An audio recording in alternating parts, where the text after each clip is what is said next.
Hey everyone, it's Dave Asprey with the Bulletproof Executive Radio Show. And today's cool fact of the day is that if you yelled for 1 year, 7 months, 26 days, 20 hours, 26 minutes, and 40 seconds, to be exact, you could make just enough heat with the sound waves to warm up a quarter liter of your favorite coffee. Today is going to be an interesting show because we're going to open in just another minute here by cutting into a very short introduction to a film documentary called Take Back Your Power. You're actually going to see the trailer for it. And on the show, we have Josh Del Sol, who is the director and producer of the movie. This is cool because you don't hear me talk about it much on the show, but my background is cloud computing and computer technology and even computer security. And Take Back Your Power is about smart grids. And smart grids are a biohacking technology. They are also a computer security risk. And what we're going to talk about today is the mix of what you should be concerned about as a biohacker, the downside of all these biohacking technologies from a privacy and a personal safety perspective, and from a health perspective. Josh, welcome to the show. And after you get a chance to say hi here, we're going to cut for about 2 minutes over to the trailer, and then we'll come back. Great. Thanks so much, Dave. It's really a pleasure to be on your show and to speak with somebody with such a knowledge about these issues and a background such as yourself. So thanks for having me on. It's my pleasure. I was intrigued when I heard about your movie because, you're looking at the NSA spy scandal and looking at what utility companies are doing. And I've been actually in a position to look at some of the backroom proposals from these companies in my career in Silicon Valley. And some of it's kind of scary, especially when you consider what in my case is a known piece of information, that electrical fields have a definitive, definite impact on human health and human behavior and human sleep patterns. We just know this. Like, it's not up for discussion anymore. You can say what fields have what impacts. I'd like to know that too. But until we sort that out, I tell you, there's no reason a smart meter is going on my house. There's no upside in it for me. So let's cut over to the trailer and then let's jump in on this stuff.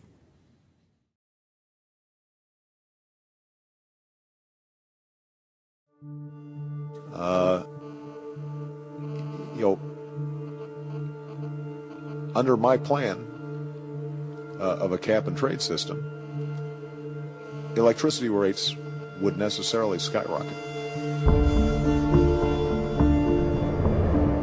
Dozens and dozens of people who are reporting some really huge billing spikes, in one case over 1,000%. The so-called smart grid that is as vulnerable as what we've got is not smart at all. It's a really, really stupid grid. You've got massive data storage areas that never existed before, specifically to accommodate the accumulation of this kind of knowledge. What in the world are they trying to do with all this data? Why do they need to get into our lives this deeply? What you're seeing is the establishment of a surveillance society. And then they can use the system to go back in time and scrutinize every decision you've ever made. Where does it stop? At what point do we draw the line? Clever people called the technology smart to make it seem intimidating so no one would question it. What I'm finding is that these smart meters are emitting radiation every few seconds. These things that they're installing would allow them to control every appliance in your house.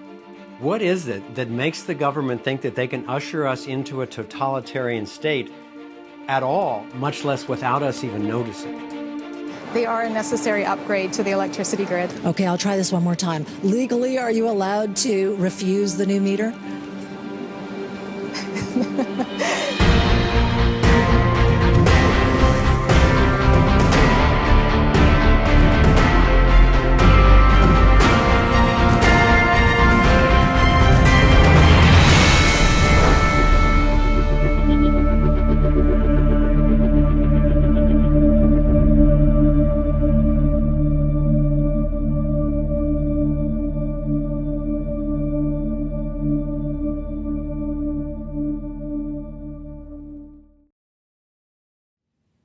So Josh, you won the Aware Guide Transformational Film of the Year with this documentary, which is particularly cool.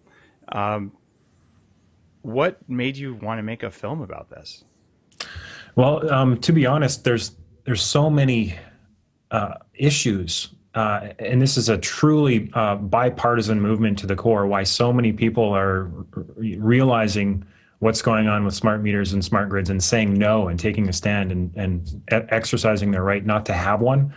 But the first issue that came across my path when I first started hearing about these devices was the health aspect. And that was the summer of 2011. They had already been installed in Ontario, Canada, and California, and several other places. And the reports that were coming back were, yes, the concerns about privacy and surveillance and hacking. And the main issue that we were hearing about is that people were getting sick, and not just a few people, having functional impairments or illnesses of various sorts. But this was like hundreds, if not thousands of people reporting to their utilities that the electric meter on their house, the upgraded meter, was making them sick. So that really got me started in the production of Take Back Your Power.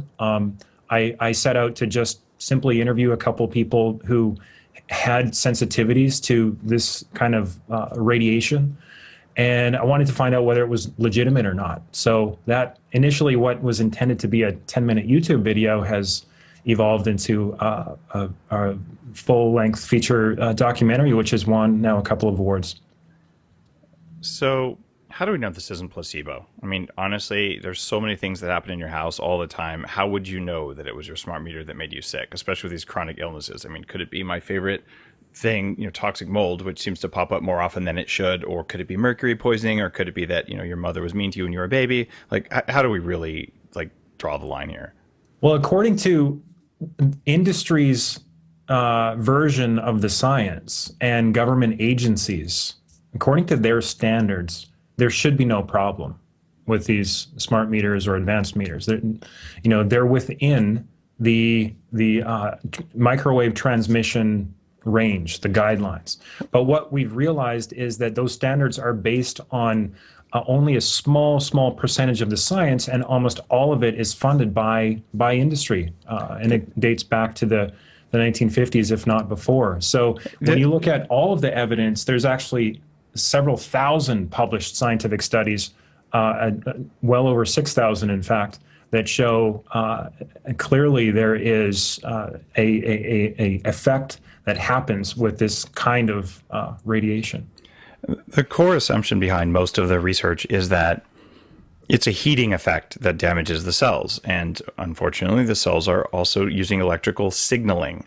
So if you interrupt signaling, or you interrupt things that happen at the membrane of the cell, not through heating effects, the science and the standards don't support that. My favorite story, and honestly, one of the reasons I wanted to have you on the show, was that in the book Electromagnetism and Life by Robert C. Beck, or Becker, you probably know. Becker, yeah. Becker, thank you. I always confuse him with Beck. He writes about what the Russians did during the Cold War to the U.S. Embassy. And they aimed microwave radiation, the same stuff we use for cell phones, at the embassy. And they turned it up to within allowable limits by our own standards. And of course, the people there got sick all the time. They had weird cancers. They were on a rotation duty to come in and out.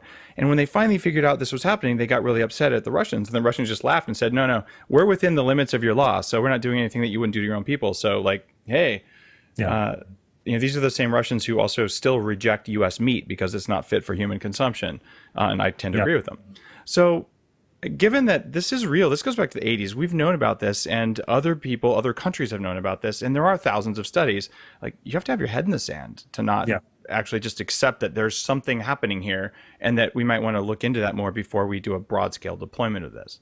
Yeah, there's something happening. The World Health Organization even admitted in 2011 that this type of radio frequency or microwave radiation is a Class 2B potential cancer-causing carcinogen. So rather than employ the precautionary principle, industry has steamrolled all legitimate arguments for just holding on these installations of these meters because of the power and the control and the economic benefits and the surveillance and the monitoring that are a part of this technology. I just would like to back up for a moment and just to give the viewer an understanding. If you haven't heard of a smart meter or smart grid or advanced meter, whatever the utilities term of the day is, utilities around the world, and this is happening all at the same time in all Western countries, are installing meters that have the ability. They're actually two-way transmission devices that pulse microwave radiation every few seconds, just at a several millisecond burst, and for 24/7. So this is a measurable dose of microwave energy that is up to 8,000 times higher than a cell phone, an active cell phone call from the same distance away. So if you're a foot away from the meter and you're a foot away from the cell phone, despite the rhetoric from utilities, the science and the testing actually shows that the meter is hundreds, if not thousands of times higher, depending on the model of the meter. So this is significant. And they also downgrade the quality of electricity in your home, producing something, a byproduct, what's known as dirty electricity. And we can talk about that perhaps later. But just to give an overview, that is also responsible, the science is showing, for a tremendous number of people having functional impairments and health issues as far as the meters. So there's rights and privacy going away from the people. The meters are allowing time of use billing, so the cost is going to be increasing. As we saw in the trailer, it's part of a plan to skyrocket energy and utility costs to make it a privilege and not a right. And as a byproduct, as in our film Take Back Your Power, another Silicon Valley executive who we actually interviewed said he didn't know at the time when these discussions were happening about controlling the home and extracting the data. What he didn't know was the byproduct was radiation. So this is a potential, well, it already is a crisis, but it's a potentially catastrophic one as far as rights go, but especially as far as the human biological being and all biological life, and including insects and nature as well. So right now, the Bulletproof Executive Radio Show is the #1 ranked health podcast on iTunes. And this week, about 50,000 people are going to hear this. And we tend to be a pretty well-educated, relatively skeptical audience where we ask questions about this. And most people are trained to be skeptical of the claim that electrical fields have any effect on human biology. And this is, I don't know actually really where that comes from, other than this division that happened in the late 1800s between the electrical medicine guys and the chemical medicine guys. And we've been sort of on divergent paths ever since. And like the news that shouldn't be news, but is news for most people, is that your body is not a chemical system or an electrical system. It's a chemical, electrical, magnetic system. And all three of those modalities work at the same time in your tissues, depending on which tissue at what time and what type of signal. The other thing that's really scary is I had Dr. Bill Pollock on earlier talking about a device called the Soma Pulse. This is a pulsed electromagnetic field generating device that you can use to increase your speed of healing. And it works really dramatically. If you listen to that podcast, PAWLUCK, I don't remember the number offhand, we actually have a code for like a discount code on this device. And I use one when I travel, especially because it increases resilience. It changes nitric oxide levels. It uses 1/3 the power of a mobile phone. And you said these devices are up to 8,000 times, the smart meters are 8,000 times stronger than what a mobile phone does? Depending on two factors, the brand of the meter and the make and model of the meter itself, the wattage of the meter, and on the cell phone side, how many bars you have on your connection. So cell phones are, if you have 1 or 2 bars, the output on the phone itself is going to be tremendously higher than if you have 4 or 5. But we did a test with 4 bars, so not even an excellent connection, and a smart meter that was installed by KIUC on Kauai, and the difference was in the range of 550 times higher, more radiation coming from the smart meter, and that's pulsed energy as well. That is a little bit scary, because this isn't necessarily an issue of the power of the signal, although that appears to matter. It's an issue of the frequency of the signal and what it does to your body's own subtle signaling in a cell and intracellularly and intercellularly.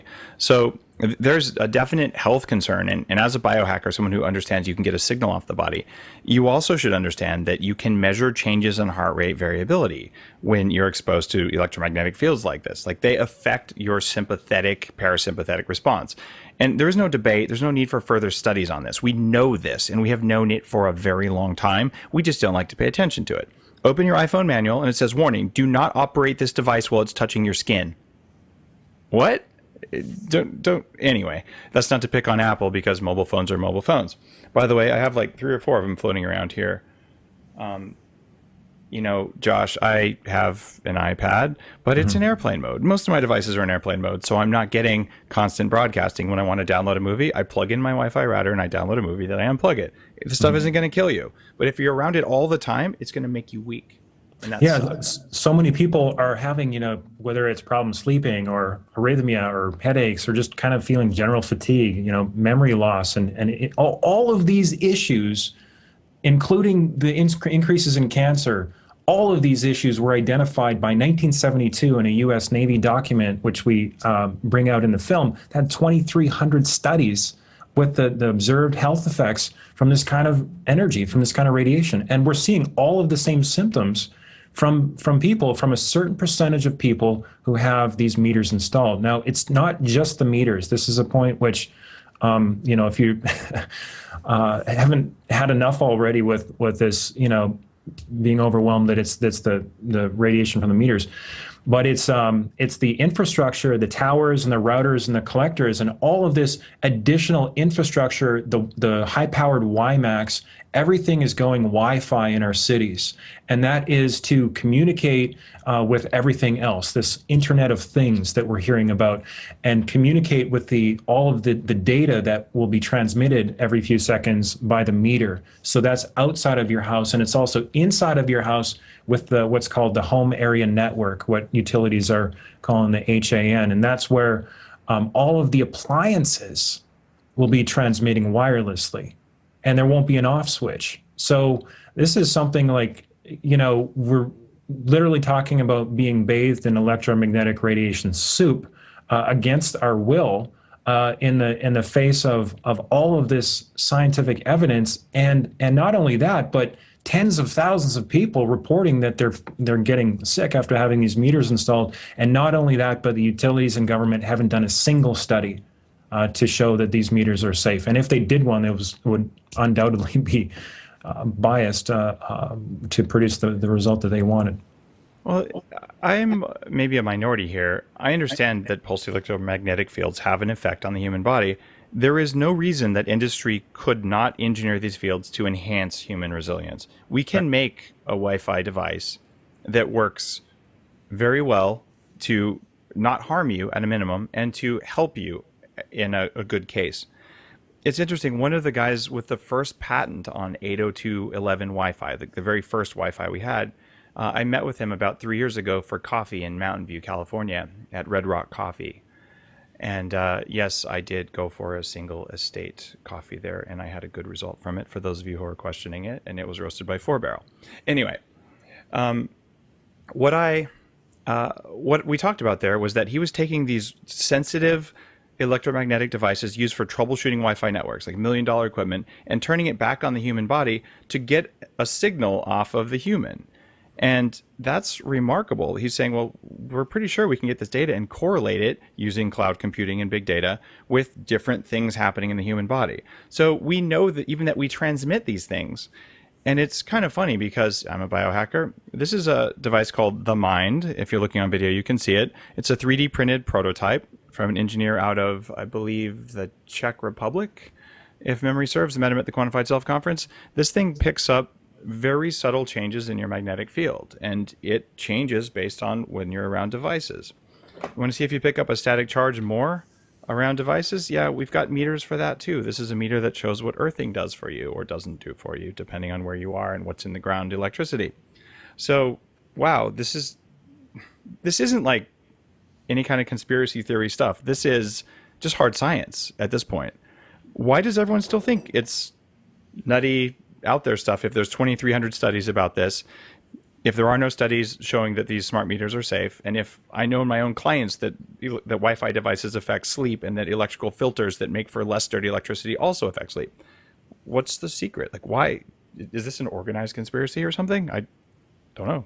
Well, you got to ask yourself, like, who benefits or where does the money go? And when you look at the mobile phone industry and the utility industries put together, I mean, we outline in the film, look at the top 7 companies according to revenue generation on the planet, and 6 of them are in oil and gas.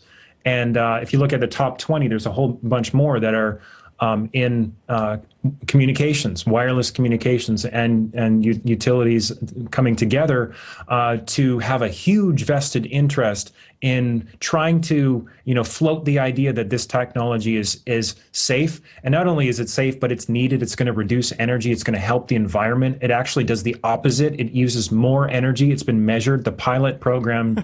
I didn't know that. Are, each one of these meters has a switching mode power supply, and it's so cheaply made.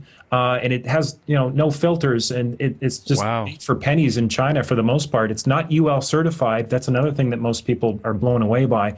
But it produces a dirty electricity field that piggybacks the 60 hertz cycle in your house. So it basically chops up the signal approximately 40,000 times per second, and it produces this field of an infinite range of frequencies, this riding on the wiring in your house and creating a magnetic field around the wiring. So that's, in addition to the microwave radiation, that's causing a lot of people to have functional impairments and illness, especially in cases where their house wiring isn't perfectly grounded.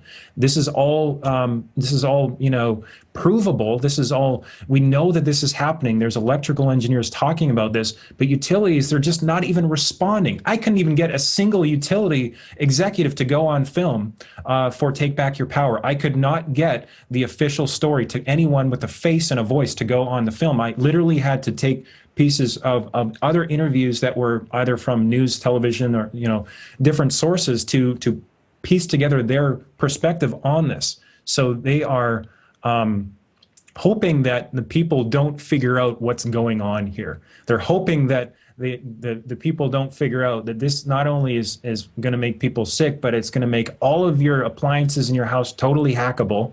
Vanity Fair did an article on how easy it was to hack into and shut down your appliances in your house, and shut down even the energy to your house altogether. Yeah, the hackers over there. Surveillance is just mind-boggling from there, as you'll see in the film. But I just really quickly, before we go on any further, Dave, I just want to give the viewer an understanding. These devices are not mandatory. Okay, there is no legal requirement to have one, but unless you say no to them, they just come and install them on your house or your apartment. It is a good piece of advice to weld some heavy pieces of steel in front of your existing meter, so that when someone might accidentally try and come and upgrade the meter when you're not home, they can't do it. I know a few people who've actually done that, and it does happen where you come home and there's a new meter and they say, oh, we thought we had your permission. Because honestly, rolling a truck and having someone walk into your backyard to read your meter all the time is a very expensive thing to do. And there's dogs and everything else. And I'm absolutely certain that you could engineer a wired Ethernet solution or a safe way to get power consumption data that doesn't require a wireless device. I think the wireless thing is just there for convenience and cost of putting it in. But we haven't thought through the biological implications, not just for ourselves, but for animals and for the whole planet. Like, this is not anything like what's ever happened. Mm-hmm. I can also tell you, we see lights and we see darkness and we experience heat fields, but we don't see infrared, but it's there and it has a biological effect. It's not that difficult to understand that the changes we make to our exposome, the set of all the things where our body, our biology experiences, include fields we can't see because, well, we can measure them. We know they're there. Like, this is science, and just making willy-nilly changes to things that are hard to see isn't really a good idea from a systems thinking perspective. Make a change, measure the results, and we have not done that well enough. And when we did do it with those 2,300 studies, we didn't like what we found. So there's a case that says the precautionary principle for your own home where you live ought to be in place. And the way to do that is don't install one of these things until there's more studies that show they're safe. And like you, Josh, I don't believe that those studies would show these are safe. So I'm not planning to have a smart meter. Right. And well, the industry versions of the studies could show anything that they want. We have whistleblowers in the film who show and talk about their experience as working as researchers for companies like Motorola, and how they started showing, biological harm being done from this radiation. Motorola came back to them and said, you can't publish that. Well, it's just that it's not ready for publication. We're not sure on your methods and all this stuff. So there's this intentional skewing of the science that has been going back on other issues like asbestos and smoking and DDT and thalidomide and all this stuff. The industry they'll just keep going. There's a psychopathic element that lacks empathy and compassion, and because it's not connected to a feeling of life and caring for other people, if it's only connected to the bottom line, this consciousness of these, behind these corporations, evidently, it's just going to keep going unless and until people wake up and take a stand against it. Like, that's pretty much obvious that all of our, overseeing watchdog agencies have been corporately owned, become corporately controlled or owned or lobbied or what have you. So it's pretty much up to us to speak up at this point. It is up to us. And I just want to say, I've been really fortunate in my career. I've worked with senior executives, and I still do, at very, very large companies, guys who control billions and billions of dollars. Mm-hmm. Mostly, in fact, the vast majority of those people are conscientious. They have kids. They care about the world, and they're not, evil puppet masters with, satanic rites on their walls and in their living rooms. What happens when you're an executive at a company like that is you have 5,000 employees, still kind of small by Walmart scales or whatever. There's no way that the CEO can get all of that knowledge into his head. So it comes down to he sets a culture, or she sets a culture in many cases now, which is a good thing. And this culture goes out into the company. The problem is that the sum of hundreds of millions of decisions that are made every day by individuals at big companies towards the company's best interests, when you add all that together in a complex system, what emerges is a giant psychopath. Yes, thank you. But these are not bad people. And thank you. Yes. I've been bagged on, I've worked as a VP at a couple of big security companies, and it's all in your best interest. No, like, people genuinely want to help other people. It's just that when lots of people want to help other people and, their company's interests, that little tiny tweak that you made over here ends up coming back and generating this hiding of science behavior. And that's something that's happened here. There are several gatekeepers or people at positions of influence within this discussion and within the scientific community over the past decades that seem to be they don't want to know the truth. Oh yeah. And so they'll just block it out, and they'll just kind of go take the big paycheck and just steamroll forward. But I totally agree, Dave, and I appreciate that insight and that distinction, that it's not the people that we're fighting against because, they don't, for the most part, have the right information, or their perspective is off, or they've been skewed a little bit from having a clear view of things. But it's the energy and that, like you say, that coming together of this obsession to based upon competition, based upon getting more and more control, that it becomes it's like a snowballing machine that eventually would seek to preserve itself over everything else in existence. There are a few willingly unaware, unethical people who make very big decisions that don't serve humanity. I give you that. Just this vilification of executives at these companies isn't warranted, except in a few cases where we probably know who they are and we can point our fingers and be like, we know. But it's not there's no meetings in boardrooms, at least none where I've ever been invited, where there's, a cabal of people, rubbing their hands together and doing evil stuff. It's just not like that. Like, they're all just people trying to do things that are generally going to make some money, make paychecks, and help other people and deliver a useful service, because that's actually how you make money. So it's a funny thing. But let's talk a bit more about what other effects and what we can do to mitigate the EMF fields. If you accept the supposition, and if you don't believe this, there's plenty of info on the internet right now, and I'm sure you can point us to some resources we'll put in the show notes. But if you accept our assumptions here, just for the sake of the rest of this podcast, that there is a biological effect of EMF, what should people potentially do? Reflective paints, those metal mesh screens? Should I live in a Faraday cage? Should I paint something in my bedroom? Right. What have you seen is effective? With regards to EMF and electromagnetic radiation in general, use Wi-Fi, your Wi-Fi router as little as possible, if at all. Use wired. Same thing with your computers themselves on your laptop. Turn off the Wi-Fi when you're using the computer if you can, and just plug it in.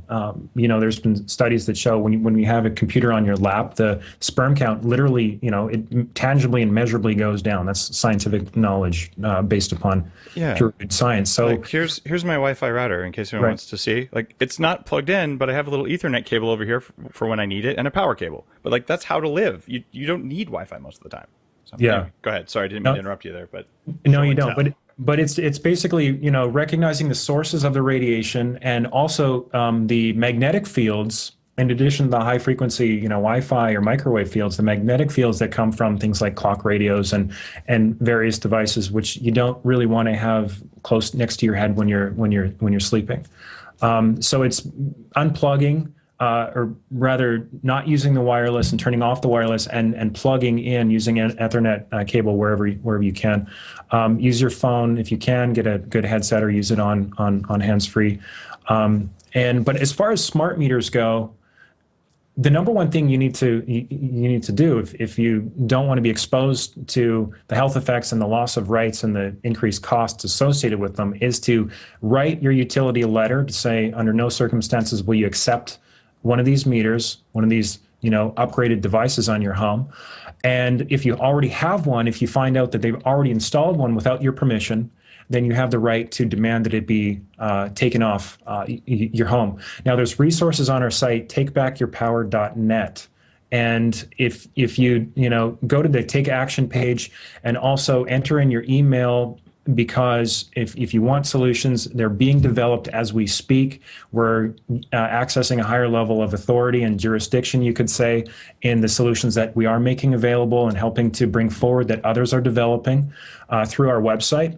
So after you watch the film, Take Back Your Power, you can enter in your email address, and the solutions will be coming to you over time, in addition to our Take Action page.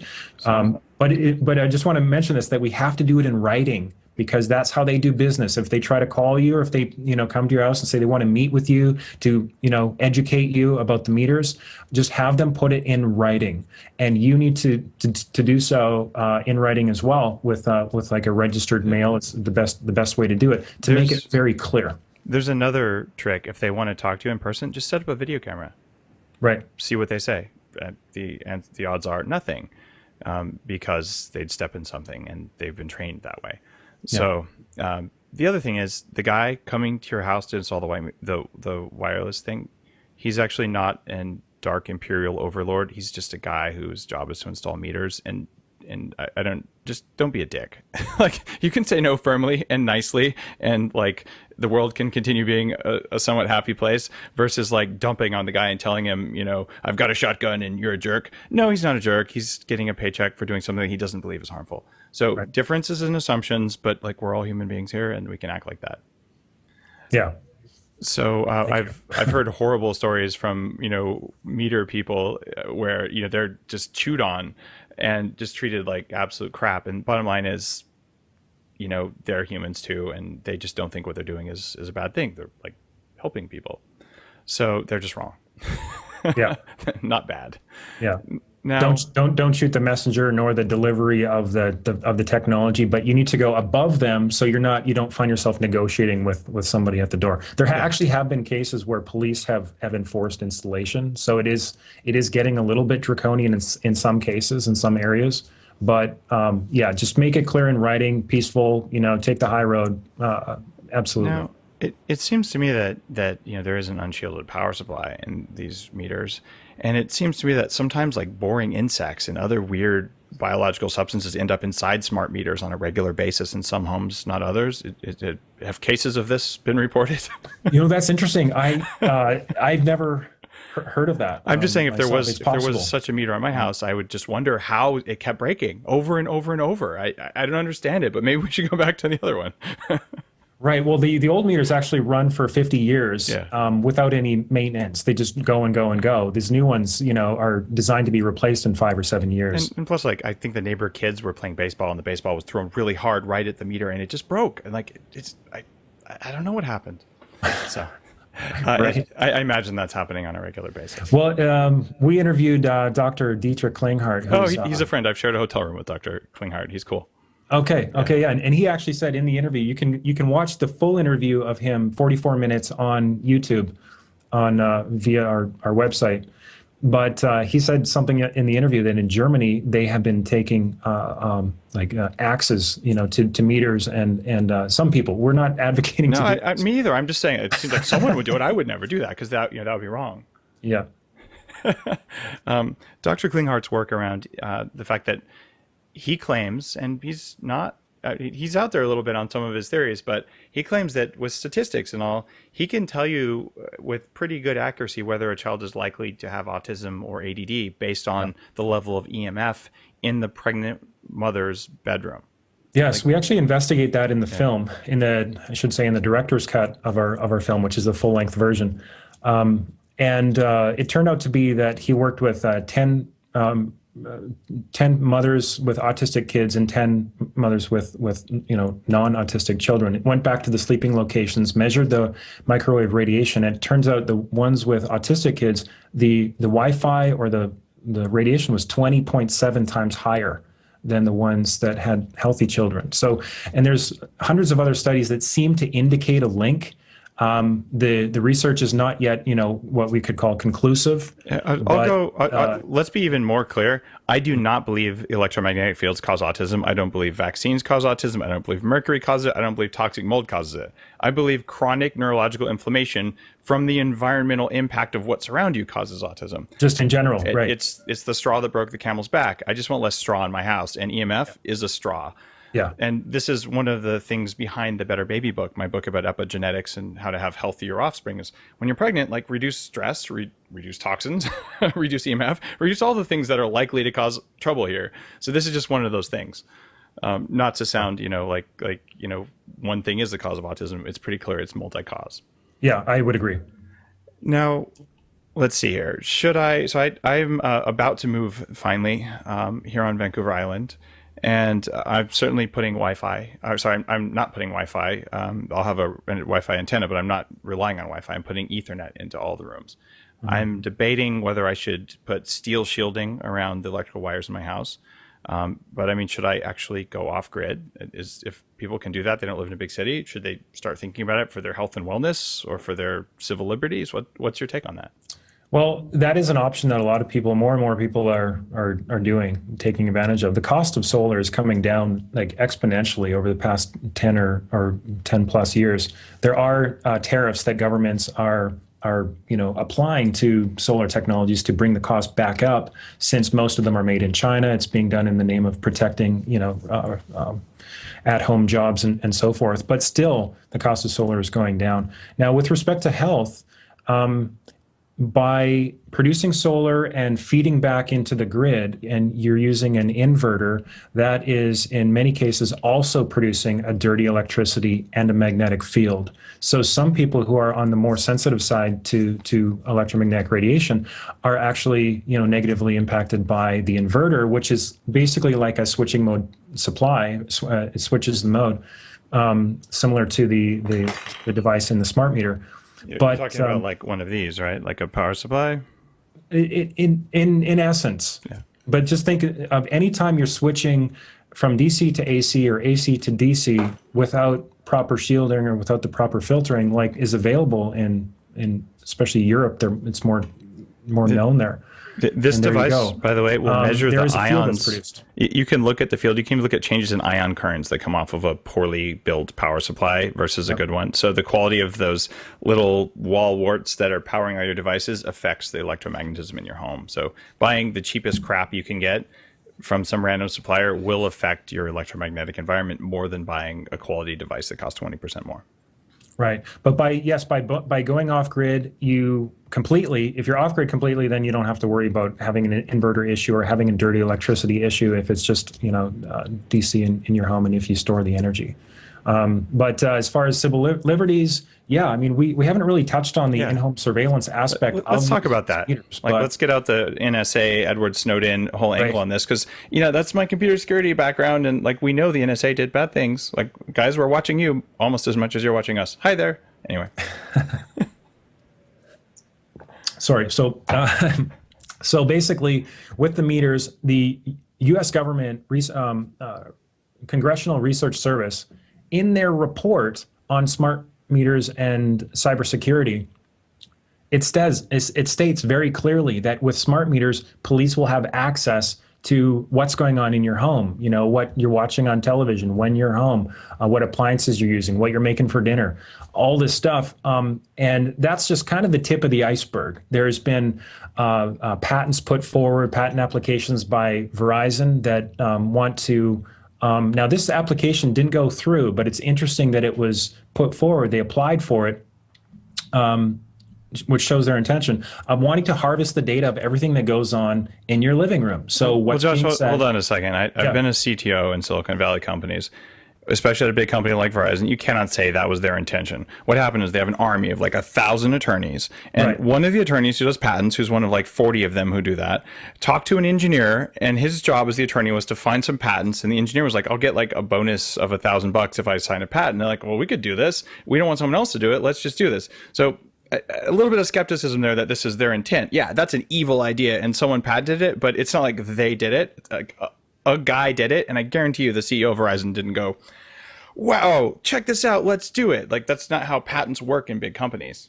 Okay, so I mean, we can't just say, okay, well, the NSA is bad, but companies are good. I'm not saying that. There's working together that's going on, and now they're not doing it. They're not setting out perhaps to come in and invade you and make you a drone slave. I'm not saying that, but the reason why they want to harvest all of the data in the home, primarily from a business standpoint, is for marketing purposes. Yes. So they're talking about harvesting the information of what's being said and the mood of how it's being said and the products in and around you and how you consume those products in your room through use of again, a Wi-Fi device and the TV, and then selling you or pushing advertising to you in real time.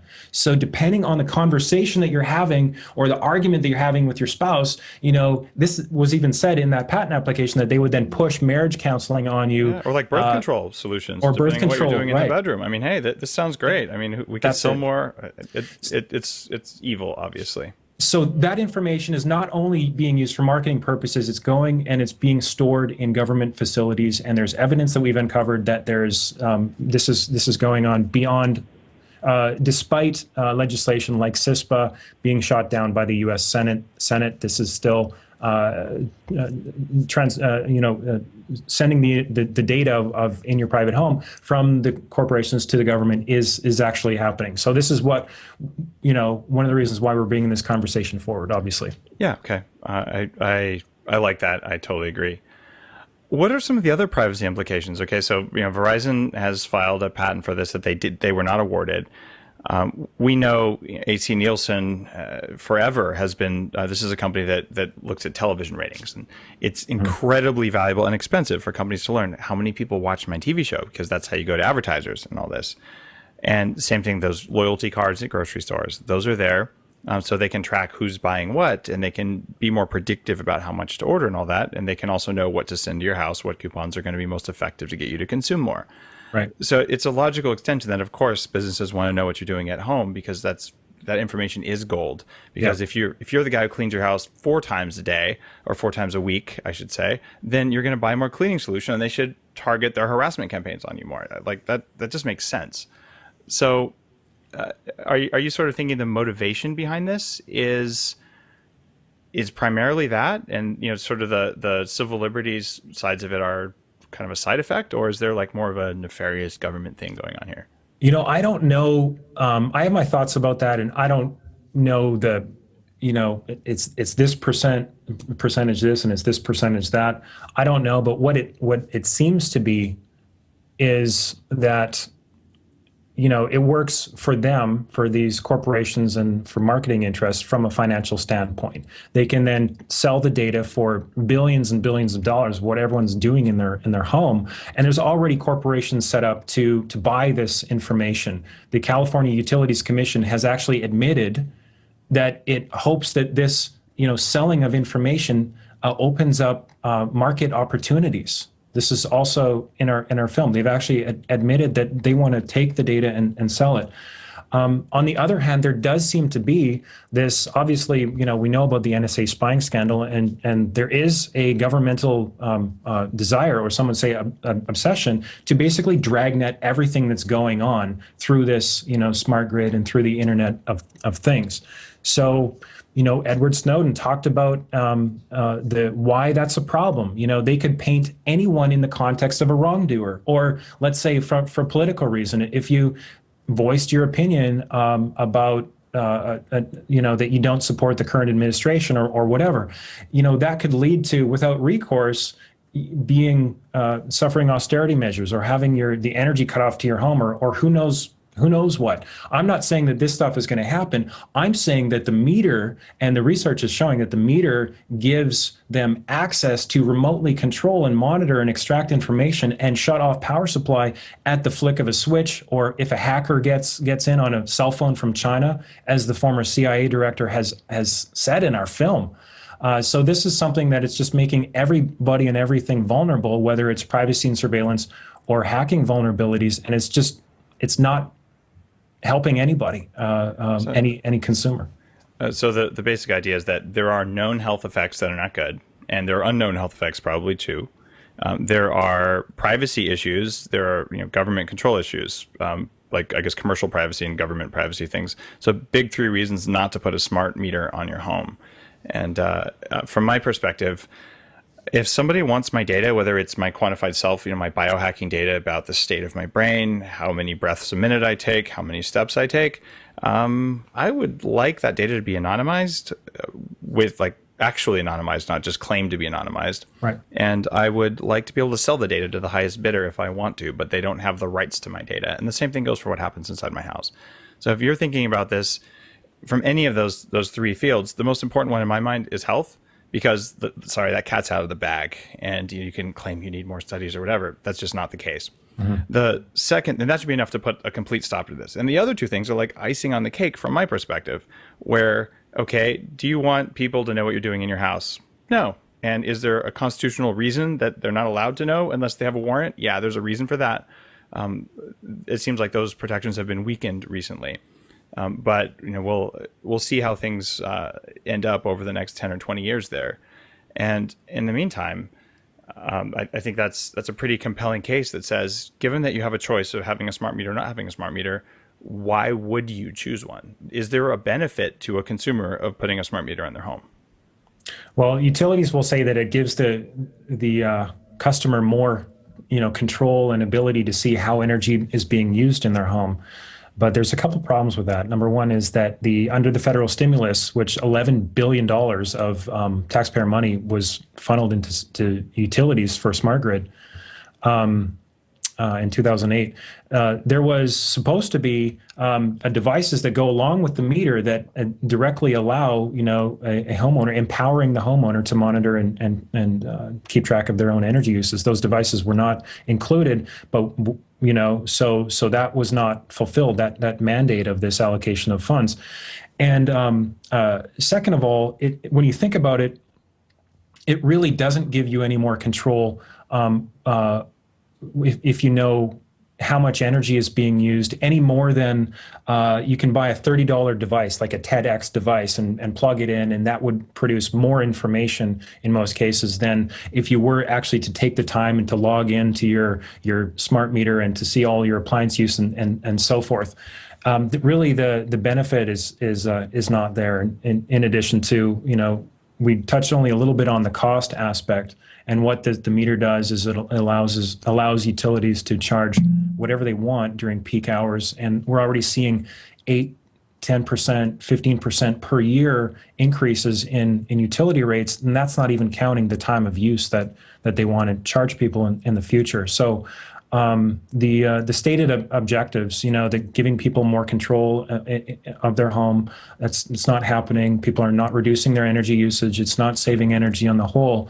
And it's kind of like being said that it's a necessary for modernization, but it's not, none of those benefits are going to the people in this case. It doesn't sound like there's a clear case for putting one in my house, that's for sure. And I'm going to come back to the health of my kids and my own health and my human performance. And those are going to be non-negotiable terms. And yeah, maybe I'd be willing to sell my data about how often I have dinner or something. By the way, food companies won't like that either, because I only eat like 2 meals a day, because you don't need to eat more when you're not eating crap. But hey, that's another discussion. So that brings us to the end of the interview, though, just because of the amount of time we've got. And there's a question that I've asked everyone on the podcast I want to ask you.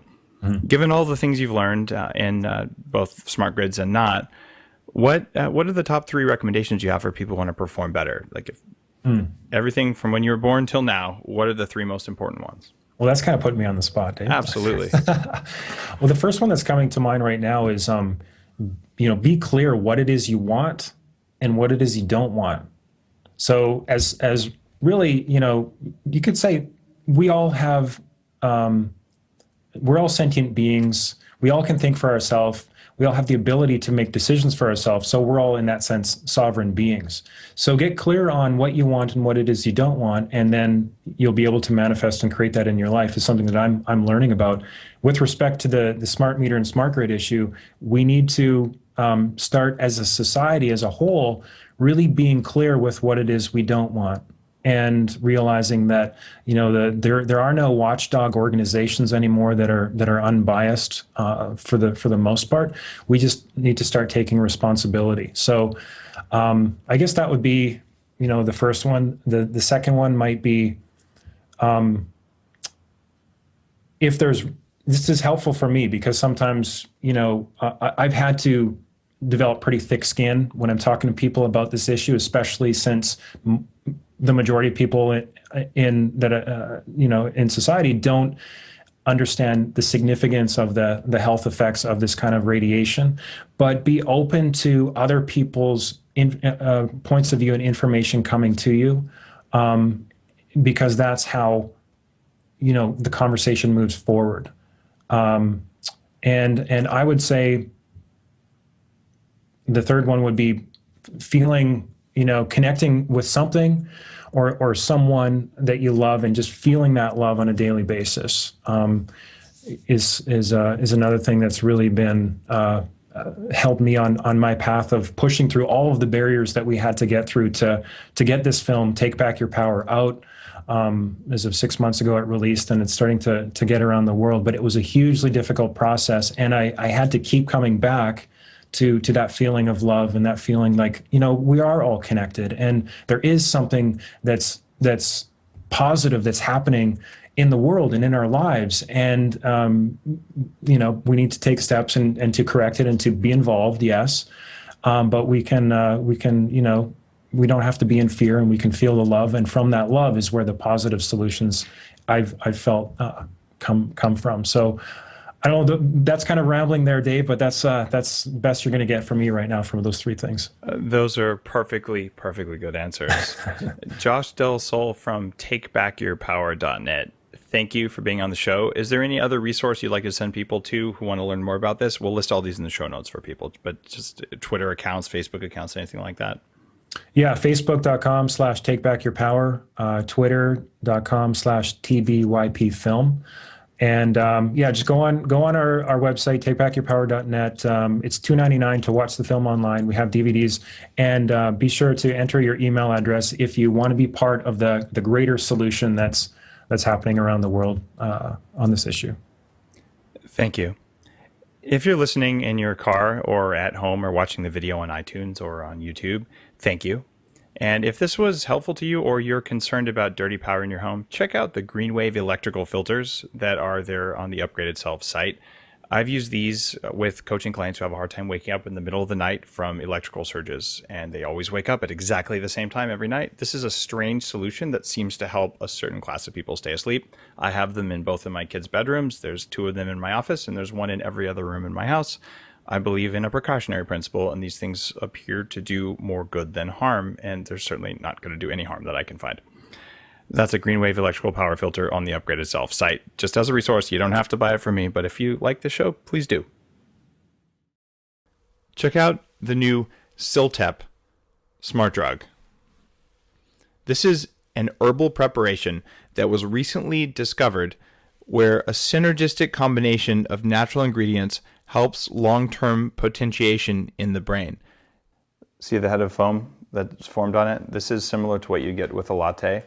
There are actually little bubbles still coming to the surface, just like a freshly steamed latte, but the flavor is something that you wouldn't expect. It is creamier and more delicious than a latte ever has a chance of being.